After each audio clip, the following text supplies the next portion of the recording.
So বন্ধুরা, আজকে কিন্তু আমি চলে এসেছি মগরার এক বহু পুরনো এবং ঐতিহাসিক এক স্থানে। হ্যাঁ, আজকে আমি কিন্তু এসেছি মগরার ডাকাতি কালীবাড়ি আপনাদেরকে দর্শন করাতে এবং নিচেও দর্শন করতে। আজকের ভিডিওতে আপনারা এখানে কিভাবে আসবেন এবং তার সঙ্গে এখানকার কিছু ইতিহাস সম্বন্ধে আপনাদের জানাবো। মায়ের বিগ্রহ দর্শন তো অবশ্যই করাবো, তার সঙ্গে সম্পূর্ণ মন্দিরটাও আপনাদেরকে ঘুরিয়ে দেখানোর চেষ্টা করব। তাহলে চলুন আজকের এই ভিডিওটা শুরু করে নেওয়া যাক। সো হ্যালো ভিউয়ার্স, বন্ধুরা, আমি সৌভিক চলে এসেছি কিন্তু আজ একটা নতুন ব্লগ নিয়ে। প্রথমে কিন্তু আমি আপনাদের জানিয়ে রাখি মগরার এই ডাকাতি কালীবাড়িতে আপনারা আসবেন কিভাবে। প্রথমে কিন্তু আপনাদেরকে শিয়ালদা থেকে এলে কিন্তু আপনাদেরকে বর্ধমানগামী ট্রেনে উঠে মগরা স্টেশনে নামতে হবে। আর আপনারা যদি ব্যান্ডেল থেকে আসেন বর্ধমান লোকাল পেয়ে যাবেন, সেটাতে করে কিন্তু আপনাদেরকে চলে আসতে হবে মগরা স্টেশন। শিয়ালদা থেকেও আসতে পারেন, হাওড়া থেকেও আপনারা চলে আসতে পারেন এখানে।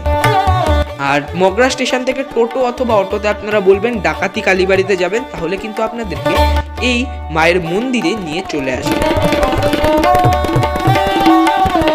যখন আপনারা মায়ের মন্দিরের সামনে এসে উপস্থিত হবেন তখনই কিন্তু এরকম ডাকাতদের মূর্তি দেখতে পারবেন।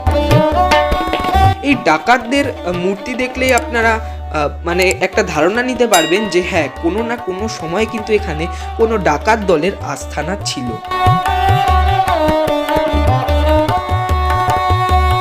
আগেকার সময়ে বাংলায় কিন্তু বন্ধুরা ছিল রঘু ডাকাত এবং বুধ ডাকাতের খুবই নাম। হ্যাঁ বন্ধুরা, বর্তমান সময়ে রঘু ডাকাত বা বুধ ডাকাতের নাম শোনেনি এমন বাঙালি কিন্তু খুবই কম। আর আজকে কিন্তু আমি আপনাদের দেখাচ্ছি সেই রঘু ডাকাতের ভাই বুধ ডাকাতেরই কিন্তু ডাকাতি কালীবাড়ি।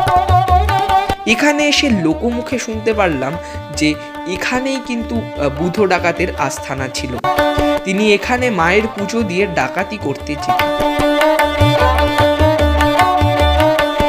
আগেকার সময় এখানে কিন্তু নরবলিও দেওয়া হতো, তবে বর্তমানে কিন্তু এই নরবলির প্রচলন এখানে সম্পূর্ণভাবে বন্ধ হয়ে গেছে। এছাড়াও কিন্তু এখানে বিশেষ বিশেষ পুজোর তিথিতে মাকে শোল মাছ পুড়িয়ে ভোগ দেওয়া হয়। বিশেষ বিশেষ আমাবস্যার তিথিতে শ্যামা পূজার সময় কিন্তু এখানে বিশেষ পুজোর আয়োজন করা হয়।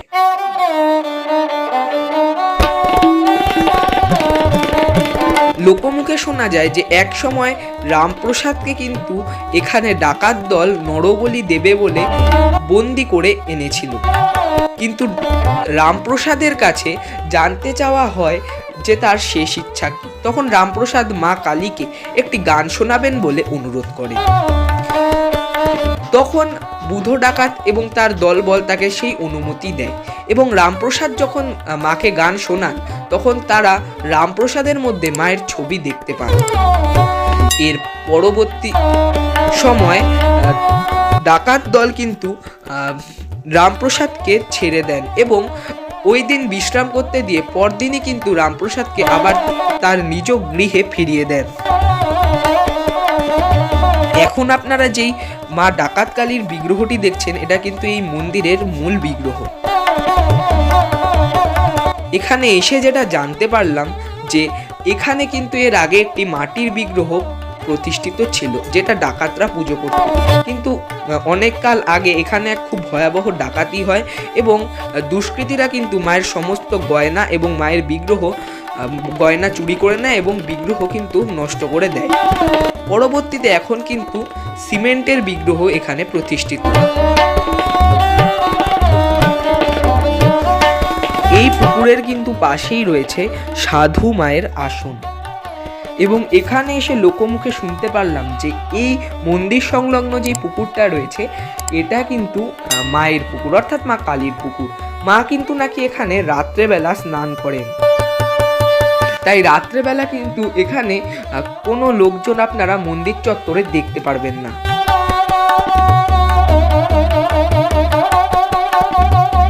অত্যন্ত ঐতিহাসিক কিন্তু মগরার এই ডাকাতি কালীবাড়ি। আর যেটা বললাম এখানে কিন্তু নিত্য পুজো দেওয়া হয়, তার সঙ্গে কিন্তু বিশেষ বিশেষ তিথিতে মায়ের বিশেষ পুজোর আয়োজনও এখানে করা হয়ে থাকে। এখনও কিন্তু আপনারা মন্দির চত্বরে বেশ বিশাল আকারের গাছগুলোকে কিন্তু দেখতে পারবেন।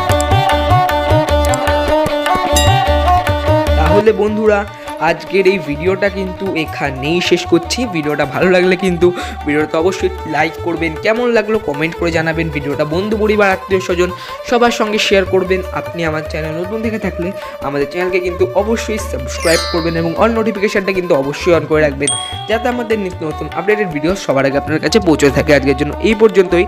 টাটা, বাই বাই, নমস্কার, জয় মা কালী।